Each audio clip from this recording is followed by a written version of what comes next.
नमस्कार। AB news खबरको दैनिक अनि पृथक प्रस्तुति एबी न्यूज एट देशमा आजमा स्वागत छ। साना खबर या ठुला खबर जसले समाजलाई सकारात्मक दिशातर्फ डोर्याउँछ या त्यस्ता खबर जसले सम्बन्धित पक्षलाई सचेत बन्न खबरदारी गर्छ। खबर हरपल अनि निरन्तर देशैभर भएका खबरदाताहरूको सामूहिक प्रस्तुति एबी न्यूज एट देशमा आजलाई आउनुहोस्। सुरु गरौँ। झापाको कन्काई नगरपालिकाले सुर्तीजन्य पदार्थको बिक्रीमा प्रतिबन्ध लगाएको छ। गत जेठ 17 गते सम्पन्न 25औं कार्यपालिकाको निर्णय कार्यान्वयन गर्दै नगरपालिकाले यही साउन 1 गतेदेखि सार्वजनिक स्थलमा सुर्तीजन्य पदार्थको सेवन र बिक्री वितरणलाई निषेध गरिएको हो। नगर प्रमुख राजेन्द्र पोखरेलले कन्काई नगरपालिकालाई सफा, सुन्दर, उज्यालो, व्यवस्थित र विकसित बनाउने अभियानका साथ अभियानमा साथ दिन नगरवासीलाई आग्रह गरेका छन्। उनले सार्वजनिक स्थलमा सुर्तीजन्य पदार्थको सेवन र बिक्री वितरणमाथि गरिएको निषेधको निर्णयलाई कार्यान्वयन गर्न नगरवासीलाई आग्रह समेत गरेका छन्। कन्काई नगरपालिकालाई सफा, सुन्दर, उज्यालो, व्यवस्थित र विकसित बनाउने अभियानमा लागेको नगरपालिकाले सार्वजनिक स्थलमा सुर्तीजन्य पदार्थको सेवन र बिक्री वितरणमा कडाई गर्ने निर्णय गरेको नगरपालिकाका प्रमुख प्रशासकीय अधिकृत मोहन प्रसाद न्यौपानेले बताए। चुरोट, गुटखा, खैनी लगायतका सुर्तीजन्य पदार्थको सेवनले क्यान्सर लगायतका रोग लाग्नुका साथै फोहोर समेत हुने भएकाले नगरपालिकाले सुर्तीजन्य पदार्थको बिक्री वितरणमा रोक लगाएको प्रमुख प्रशासकीय अधिकृत न्यौपानेले बताए।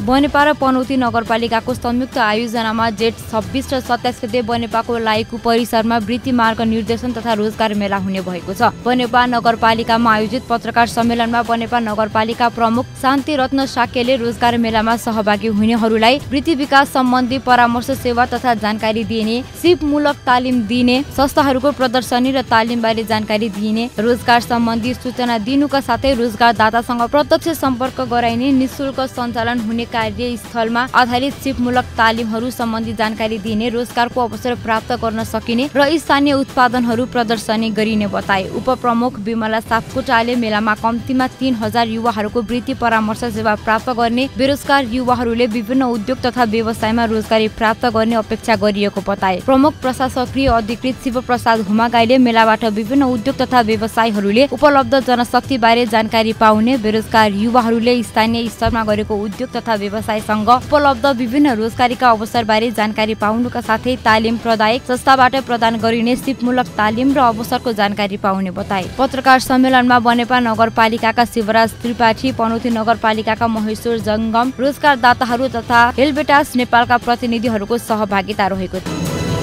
सशस्त्र प्रहरी बल नेपाल नम्बर 7 हेडक्वार्टरमा शुद्ध खानेपानी उपलब्ध गराउने मेसिनको उद्घाटन गरिएको छ। सिराहा नगरपालिका वडा नम्बर 19 सनैठामा रहेको सशस्त्र प्रहरी बल नेपाल नम्बर 7 गढ हेडक्वार्टर सनैठाको परिसरमा सिराहा नगरपालिकाका मेयर डाक्टर नवीन कुमार यादवले उक्त मेसिनको एक कार्यक्रमका बीच विधिवत पूजापाठ गर्दै उद्घाटन गरेका छन्। उद्घाटन कार्यक्रममा बोल्दै मेयर डाक्टर यादवले मानिसको जीवनमा शुद्ध खानेपानी अति नै आवश्यक भएकाले स्वस्थकर जीवनशैली जिउन शुद्ध पानी पिउनुपर्ने बताएका छन्। मनसुनको सिजन आउनै लागेकाले पनि शुद्ध खानेपानीको अति आवश्यकता हुने हुँदा खानेपानी शुद्ध बनाएर पिउनुपर्ने डाक्टर यादवले बताएका छन्।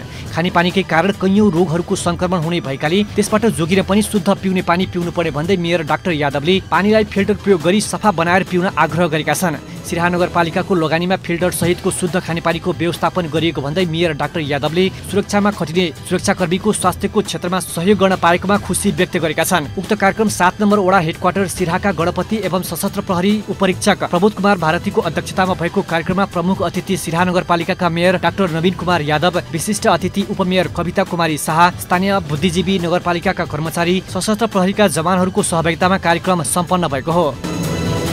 सफल जीवन जिउने विषय केन्द्रित भएर मोरङको उर्लाबारी नगरपालिकामा जीवन जिउने कला, सकारात्मक सोच सहित संस्कार शिक्षा सम्बन्धी एक दिने कार्यक्रम आयोजना गरिएको छ। माया घर नेपाल लिटहरीको आयोजना तथा उर्लाबारी नगरपालिकाको सहकार्यमा जीवन जिउने कला, सकारात्मक सोच सहित संस्कार शिक्षा सम्बन्धी अभिमुखीकरण कार्यक्रम गरिएको हो। माया घर नेपालकी अध्यक्ष भागवत मञ्जरी राधिका दासीको अध्यक्षता तथा उर्लाबारी नगरपालिका प्रमुख गंगा प्रसाद खरेलको प्रमुख आतिथ्य रहेको अभिमुखीकरण कार्यक्रममा 100 बढी मानिसहरू को सहभागिता रहेको थियो। सो अभिमुखीकरण कार्यक्रममा जीवन जिउने कला, सकारात्मक सोच, अध्यात्मको महत्व लगायतका विषयमा कार्यक्रमकी अध्यक्ष समेत रहेकी भागवत मञ्जरी राधिका दासीले प्रवचन सहित सहजीकरण गरेकी थिइन्। उद्योग वाणिज्य संघ उर्लाबारीका प्रतिनिधि, शिक्षक, उर्लाबारीका जनप्रतिनिधि, कर्मचारी लगायतका 100 बढी मानिसहरूको सहभागिता रहेको अभिमुखीकरण कार्यक्रममा बोल्दै नगर प्रमुख खरेलले मानिसले शारीरिक तथा मानसिक स्वास्थ्यका लागि ध्यान दिनुपर्नेमा जोड दिँदै स्वास्थ्य नै सबैभन्दा ठूलो कुरा भएको बताए। माया घर नेपालको मानव जीवनका लागि सकारात्मक सोच सहित संस्कारयुक्त शिक्षाको महत्त्वको विषयमा पालिका केन्द्रित कार्यक्रमहरूलाई निरन्तरता दिँदै जाने सो अवसरमा जनाइयो।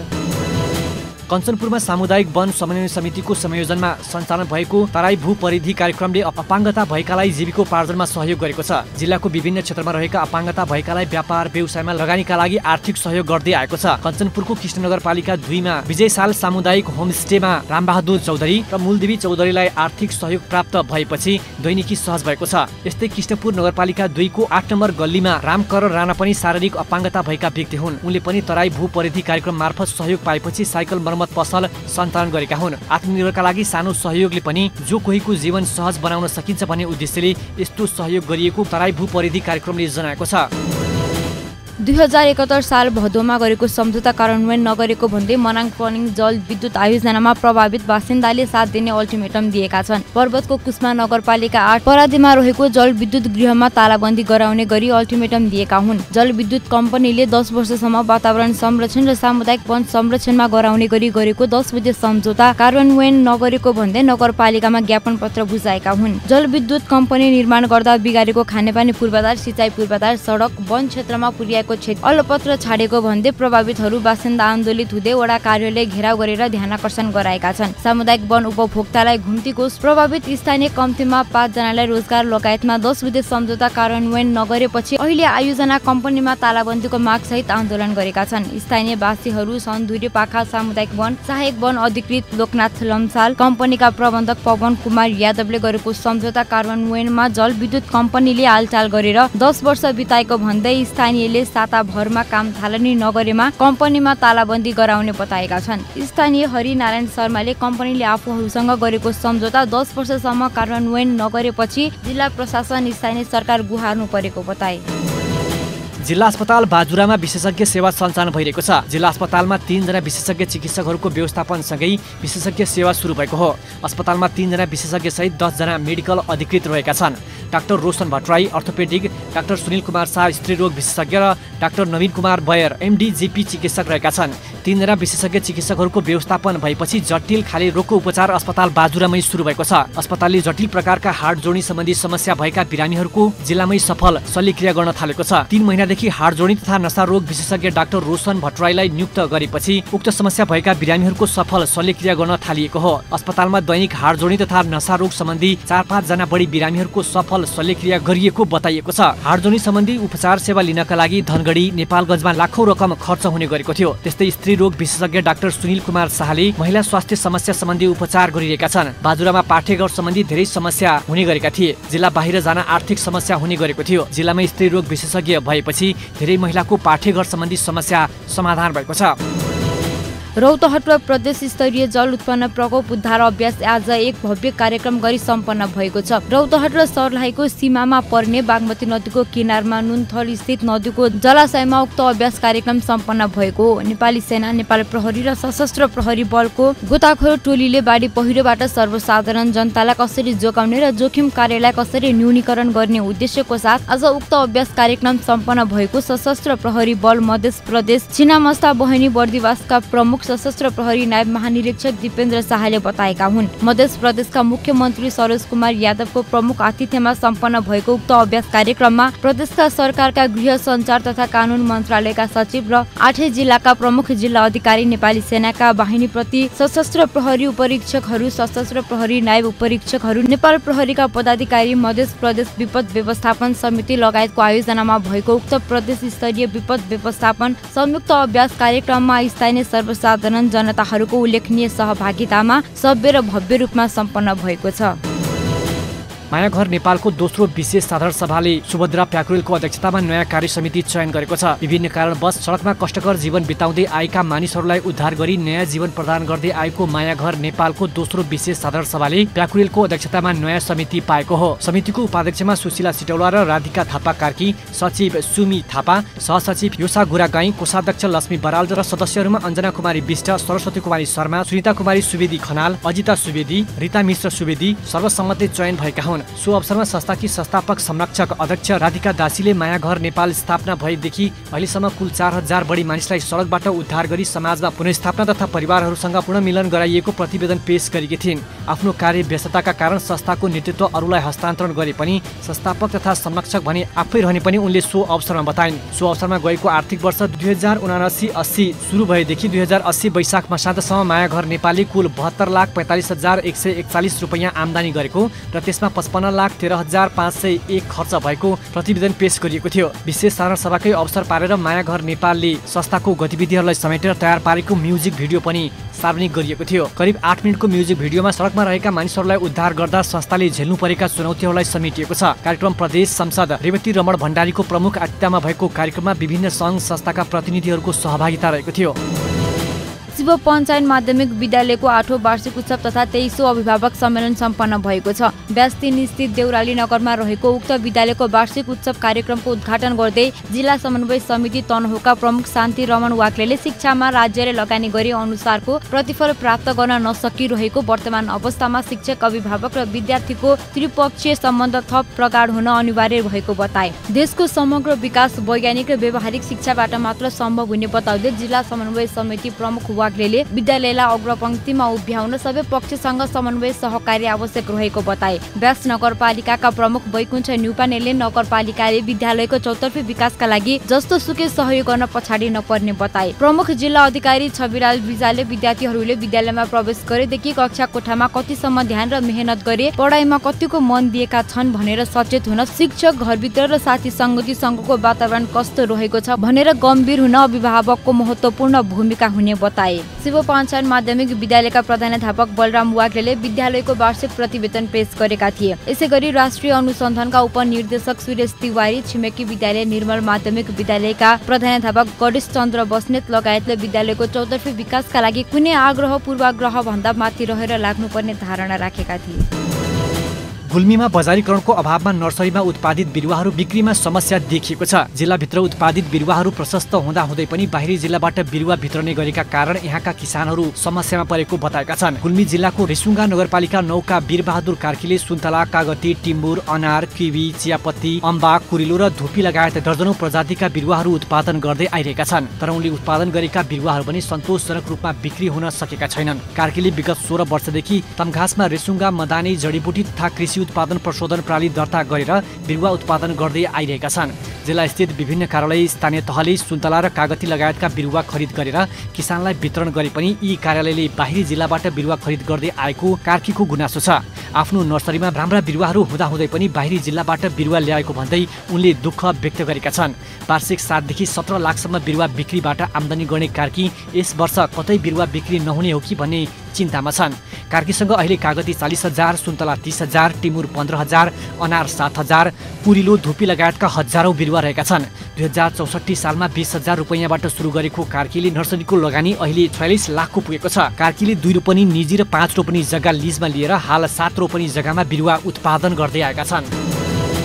वर्षायाममा आइपर्ने बाढीजन्य विपदबाट हुन सक्ने क्षति न्यूनीकरण गर्दै प्रभावितहरूलाई तत्काल खोज, उद्धार, उपचारदेखि लिएर अस्थायी बसोबाससम्मको विषय समावेश गरेर धनकुटामा विपद प्रतिकारी अभ्यास गरिएको छ। नेपाली सेनाको श्री भीमदलगढ सल्लेरी ब्यारेक धनकुटाको आयोजनामा मनसुनको समयमा उत्पन्न हुन सक्ने बाढी, पहिरो जस्ता विपदको समयमा फौज परिचालन पूर्व अभ्यास मनसुन 3 कार्यक्रम धनकुटामा सम्पन्न गरिएको हो। धनकुटाको भौगोलिक बनावटका कारण समेत वर्षायाममा पहिरो तथा बाढीको जोखिम बढी हुने गरेको छ। त्यसैलाई मध्यनजर गर्दै जनधनको क्षति न्यूनीकरणका लागि आवश्यक सतर्कता अपनाउँदै पूर्व तयारी साथै पूर्व अभ्यास विपद प्रतिकारी संयुक्त अभ्यास गरिएको छ। तमोर नदीमा नेपाली सेना, जिल्ला प्रहरी कार्यालय, सशस्त्र प्रहरी बल 6 number Chhitlangul, Nepal red cross society जिल्ला शाखा धनकुटाको सहकार्यमा बाढीजन्य विपद व्यवस्थापनमा जोड दिँदै कृत्रिम अभ्यास गरिएको हो। कृत्रिम अभ्यासमा नदीमा फँसेका मानिसहरूलाई बाहिरबाटै डोरीको सहायताले निकाल्ने, स्थानीय स्रोत साधन, बोतल, केराका थाम लगायतबाट बनाइएको साधनको प्रयोग गरी निकाल्नेदेखि लिएर प्रविधियुक्त जेटसम्मको सहायताले बाहिर निकाल्ने कार्यको अभ्यास गरिएको थियो। सिन्धुली जिल्लाको हरिहरपुर गढी गाउँपालिकामा जिल्ला आयुर्वेद स्वास्थ्य केन्द्र सिन्धुलीको आयोजनामा ज्येष्ठ नागरिकलाई स्वास्थ्य प्रवर्धन सेवा सञ्चालन गरिएको छ। सो अवसरमा जिल्ला आयुर्वेद स्वास्थ्य केन्द्र सिन्धुलीका डाक्टर अर्जुन उपाध्यायले हरिहरपुर गढीका विभिन्न स्थानबाट स्वास्थ्य उपचारका लागि आएका वृद्ध वृद्धाका चेक जाँच गराई औषधि वितरण गरिएको थियो। सो अवसरमा नागरिक आरोग्य समितिका जिल्ला सदस्य कविराज रामजी काफ्ले, जिल्ला आयुर्वेद स्वास्थ्य केन्द्र सिन्धुलीका कविराज निरीक्षक दीपक तिमेल सिन्हा, नागरिक आरोग्य समिति हरिहरपुर गढीका संयोजक तथा सदस्यहरूको सहभागिता रहेको थियो। सो कार्यक्रममा 30 जना हरिहरपुर गढीका विभिन्न स्थानमा बसोबास गर्ने बिरामी वृद्ध वृद्धाहरूका लागि ज्येष्ठ नागरिक स्वास्थ्य प्रवर्धन सेवा केन्द्र अन्तर्गत विभिन्न खाली आयुर्वेदिक औषधि वितरण गरिएको थियो। सिन्धुली जिल्लाका कुल 9वटै स्थानीय तहमध्ये 8वटा स्थानीय तहमा आयुर्वेद सेवा सञ्चालन भएका कारणले जिल्लाका कुल जम्मा 10वटा स्वास्थ्य केन्द्रबाट सेवा प्रदान गरिएको छ। प्रधानमन्त्री कृषि आधुनिकीकरण परियोजना गुल्मीले जिल्लाको मालिका गाउँपालिका 8 अन्तर्गत मरफुङमा सञ्चालन गरेको कफी कृषक पाठशालाबाट त्यहाँका कफी कृषकहरूलाई थप उत्साहित बनाएको छ। परियोजना मार्फत जिल्लाका कफीको उत्पादन र उत्पादकत्व वृद्धि गर्ने उद्देश्यले मरफुङमा 15 हप्तासँग प्राङ्गारिक कफी कृषक पाठशाला सञ्चालन गरिएको थियो। पाठशाला शिक्षाबाट कफी कृषकहरू आफूले रोपेको कफीका बोटहरूको रेखदेख र त्यसको निगरानी गर्दै आफ्नै कफी बगैँचामा कफीमा लाग्ने रोगको पहिचान गर्न सक्ने भएका छन्। उनीहरूले भिन्न भिन्न समूह बनाएर बगैँचामै पुगेर कफीका बोटहरूमा देखिएका समस्याहरूको बारेमा आफै खोजी गर्न सक्ने बनेका छन्। कृषक पाठशालामा उनीहरूले कफीमा लागेका रोग र किराहरूको बारेमा एक आपसमा छलफल गर्दै सिकाइ प्रशिक्षणलाई प्रभावकारी बनाएका हुन्। 15 हप्ते कृषक पाठशालामा प्रशिक्षण सम्पन्न गरेपछि त्यहाँका कृषकहरूले कृषक दिवस समेत मनाए। कृषक दिवसमा पाठशालामा सिकेका कुराहरूलाई स्थलगत रूपमा बगैँचामा पुगेर सिकाइ अभ्यासमा आफूले गरेका र सिकेका विषय वस्तुको बारेमा जानकारी गराएका थिए। स्थानीय स्तरमै सञ्चालन गरिएको कृषक पाठशालाबाट सहभागीहरूले व्यावहारिक रूपमै धेरै ज्ञान सिकेको प्रधानमन्त्री कृषि आधुनिकीकरण परियोजना कार्यान्वयन निकाय गुल्मीकी प्रमुख गङ्गा कुमारी पोखरेलले बताएकी छिन्। केही समय अगाडि धरानमा रहेको सहकारी संस्थाको अनुगमन पश्चात धेरै सहकारी संस्था सरकारी ऐन अनुसार सञ्चालन नभएको पाइएपछि धरान उपमहानगरपालिका आर्थिक शाखाको आयोजना तथा प्रदेश सरकार रजिस्ट्रार तथा प्रशिक्षक कार्यालयको सहयोगमा धरानमा 5 दिने तालिम सम्पन्न भएको छ। सहकारी संस्था आर्थिक पारदर्शिता, जथाभावी ऋण लगानी, बचतकर्ताको रकम समयमै भुक्तानी नगरेको विषयमा उपमहानगरपालिकाको आर्थिक महाशाखामा व्यापक उजुरी परेपछि अनुगमन पश्चात सहकारी सञ्चालनका विषयमा तालिमको आयोजना गरिएको हो। खास गरी सहकारीका लेखा समितिमा रहेका कर्मचारी लक्षित गरेर तालिमको आयोजना गरिएको थियो। सो अवसरमा बोल्दै धरान उपमहानगरपालिका वडा नम्बर 3 का वडाध्यक्षले आफूले सिकेको कुरा सहकारीका सबै कर्मचारीलाई सिकाउन आग्रह गरे। आर्थिक विकास समितिका संयोजक विनिता बजाचार्यले थाहै नदिई अनुगमन गरेको विषयमा सहकारीका कर्मचारीले उठाएको गुनासोप्रति जवाफ दिएकी थिइन्। उनले सहकारी संस्था नियम अनुसार नचलेकै कारण अनुगमन गरेको बताइन्। तालिममा धरानमा रहेका 22 वटा सहकारी संस्थाका लेखा समितिमा काम गर्ने कर्मचारीहरूको सहभागिता रहेको थियो। एन्टिबायोटिक औषधिको जथाभावी प्रयोगले मानव स्वास्थ्यमा प्रतिकूल असर पुगेको भन्दै सामान्य रोग लाग्दैमा एन्टिबायोटिक औषधि प्रयोग नगर्न स्वास्थ्यकर्मीले सुझाव दिएका छन्। जनकपुरमा आयोजित कार्यक्रममा चिकित्सकहरूले सो सुझाव दिएका हुन्। युएसएडको सहयोगमा संघीय स्वास्थ्य तथा जनसङ्ख्या मन्त्रालयले जनकपुर धाममा आयोजना गरेको सञ्चारकर्मी माझ एन्टिमाइक्रोबियन रेसिस्टेन्टबारे जनचेतनामूलक कार्यक्रममा बोल्दै मध्य प्रदेशको स्वास्थ्य तथा जनसङ्ख्या मन्त्रालयका सचिव एवं बालरोग विशेषज्ञ डाक्टर प्रमोद यादवले नेपाल सरकारको स्पष्ट गाइडलाइन हुँदाहुँदै पनि नेपालमा एन्टिबायोटिक औषधिको प्रयोग जथाभावी भइरहेको बताए। आउने दिनमा भयावह अवस्थाको सृजना गर्न सक्ने भएकाले यसको प्रयोग गर्दा बिरामीले ध्यान दिनुपर्ने बताए। उनले साक्षरता दर पनि निकै कम रहेको मध्य प्रदेशमा जनचेतनाको अभावले पनि यसको प्रयोग बढिरहेको भन्दै आम नागरिकलाई यसबारे जानकारी गराउनु पर्ने बताए। संक्रमण रोग विशेषज्ञ डाक्टर सन्तोष दुलालले 75% सरुवा रोगहरू जनावरबाट मानिसमा सर्ने गरेको बताए। उदाहरणको रूपमा कोभिड-19 रहेको उनको भनाइ छ। विश्वभरका 50% एन्टिबायोटिक औषधि अनावश्यक रूपले प्रयोग भइरहेको भन्दै उनले आउने दिनमा ठुलै समस्या निम्तन सक्ने उनको भनाइ छ। पाल्पा फुटबल सङ्घको आयोजनामा तानसेनको टुडीखेल मैदानमा जारी colonel Ujir Singh Palpa gold cup football प्रतियोगितामा Horizon football club Waling Syangja र Roaders Rampur football club Chitwan फाइनलमा भिड्ने भएका छन्। तानसेनको टुडीखेलमा भएको प्रतियोगितामा होराइजन फुटबल क्लब वालिङ स्याङ्जाले दि फेमस महेन्द्र दलगण पाल्पालाई 2-0 गोलले पराजित गरी फाइनल प्रवेश गरेको हो। होराइजन फुटबल क्लब वालिङ स्याङ्जाका 17 नम्बर खेलाडी टिकाराज गुरुङले खेलको 7 मिनेटमै गोल गरेका थिए भने खेलको 81औं मिनेटमा 14 नम्बर खेलाडी विवेक चौधरीले गोल गरी टिमलाई विजयी बनाए। बुधबार भएको सेमिफाइनल प्रतियोगितामा Tikaraj Gurung man of the match भए। उनले नगद 3000 पुरस्कार पाएको सञ्चार संयोजक करण चित्रकारले बताए। 12 टिम सहभागी भएको प्रतियोगिताको फाइनल जेठ 27 गते शनिबार हुनेछ। प्रतियोगितामा प्रथम हुनेले नगद 3 लाख, दोस्रो हुने टिमले नगद 1,50,000, पाल्पाली करुवा ट्रफी, मेडल र प्रमाणपत्र पाउने पाल्पा जिल्ला फुटबल सङ्घका अध्यक्ष प्रणय वीरजङ राणाले जानकारी दिए। गुल्मीको मुसिकोट नगरपालिका 7 अन्तर्गत झेदी खोला बामी टक्सार सिँचाइ आयोजना निर्माणको काम अन्तिम चरणमा पुगेको छ। करिब 3 किलोमिटर लम्बाइ रहेको उक्त सिँचाइ आयोजना सम्पन्न भइसँगै त्यस क्षेत्रका 225 घर परिवार लाभान्वित हुने भएका छन्। जलस्रोत तथा सिँचाइ विकास डिभिजन कार्यालय गुल्मी मार्फत 1 करोड 31 लाख रुपैयाँको लगानीमा 3 वर्षदेखि आयोजनाको निर्माण कार्य सुरु गरिएको हो। जलस्रोत तथा सिँचाइ विकास डिभिजन कार्यालय गुल्मीका प्रमुख इन्जिनियर भरत प्रसाद सापकोटाले लामो समयदेखि सिँचाइको समस्याबाट वञ्चित बनेका बामीका कृषकहरूका लागि यो योजनाले मनज्ञ फाइदा पुग्ने बताए। उनले गुल्मी पहाडी जिल्ला भएर पनि सिँचाइको प्रशस्त सम्भावना भएका उत्पादनशील फाँटहरूमा अझै पनि सिँचाइ सुविधा पुग्न नसकेको बताए। उक्त सिँचाइ योजना निर्माण सुरु हुनु पहिले स्थानीय जग्गाधनीहरूले अस्थायी रूपमा निर्माण गरेको कुलोबाट काम चलाउन बाध्य थिए। जलस्रोत तथा सिँचाइ विकास डिभिजन कार्यालय गुल्मी मार्फत पक्की नहर निर्माण गरिएपछि स्थानीय कृषकहरू निकै खुसी भएको झेदी खोला बामी टक्सार सिँचाइ योजना उपभोक्ता समिति अध्यक्ष तेज नारायण सापकोटाले बताए। पछिल्लो समयमा सरकारले सिँचाइमा लगानी गरे अनुसार नागरिकहरूमा भने कृषि कर्मप्रति त्यति सक्रियता देखिँदैन। सरकारले गरेको लगानीसँगै नागरिकहरूले पनि उत्पादनसँगै सिँचाइलाई यदि नजोड्ने हो भने थुप्रै उर्वर भूमि त्यत्तिकै खेर नजाला भन्न सकिँदैन। काठमाडौँ विश्वविद्यालयको 28औं दीक्षान्त समारोहबाट 9 जनाले पीएचडी सहित 1240 जना दीक्षित हुने काठमाडौँ विश्वविद्यालयले जनाएको छ। बिहीबार एक पत्रकार सम्मेलन गर्दै उपकुलपति भोला थापाले विश्वविद्यालयको 95औं बैठक काठमाडौँ विश्वविद्यालय ऐन 2048 को दफा 13 बमोजिम प्रधानमन्त्री तथा कुलपति पुष्पकमल दाहाल प्रचण्डको अध्यक्षतामा 2080 साल जेठ 22 गते सोमबार प्रधानमन्त्रीको सचिवालय बालुवाटार काठमाडौँमा सम्पन्न भएको पनि बताए। उनले विशेषतः काठमाडौँ विश्वविद्यालयको 28औं दीक्षान्त समारोह दोस्रो चरणको तयारीका सन्दर्भमा विभिन्न तहका विभिन्न उपाधिहरू प्रदान गर्न ग्रेस लिस्ट स्वीकृत गर्ने कार्यक्रमका लागि बैठक बसेको बताए। उनले दीक्षान्त समारोहका बीच पीएचडी, एमफिल, स्नातकोत्तर तथा स्नातक तहका विभिन्न उपाधिहरू प्रदान गर्न ग्रेस लिस्ट स्वीकृत गरिएको बताए। काठमाडौँ विश्वविद्यालयको 28औं दीक्षान्त समारोह दोस्रो चरण 2080 जेठ 28 गते आइतबार काठमाडौँ विश्वविद्यालयको केन्द्रीय परिसर धुलीखेलमा हुने भएको पत्रकार सम्मेलनबाट जानकारी दिएको छ। देशकै खबर अनि खबरभित्रको खबर खोज्ने हाम्रा संवाददाताहरूको सामूहिक प्रस्तुति एभिन्यूज एट देशमा आजमा हामी त्यस्ता खबरलाई स्थान दिन्छौँ जुन खबर ओजेलमा परेको छ र बन्न सक्छ खबर। एभिन्यूज एट देशमा आजलाई यति नै। भोलि फेरि देशैभरका खबरका साथ उपस्थित हुने नै छौँ। खबरभित्रको खबरका लागि हेर्दै रहनुहोला एभिन्यूज खबर। नमस्कार।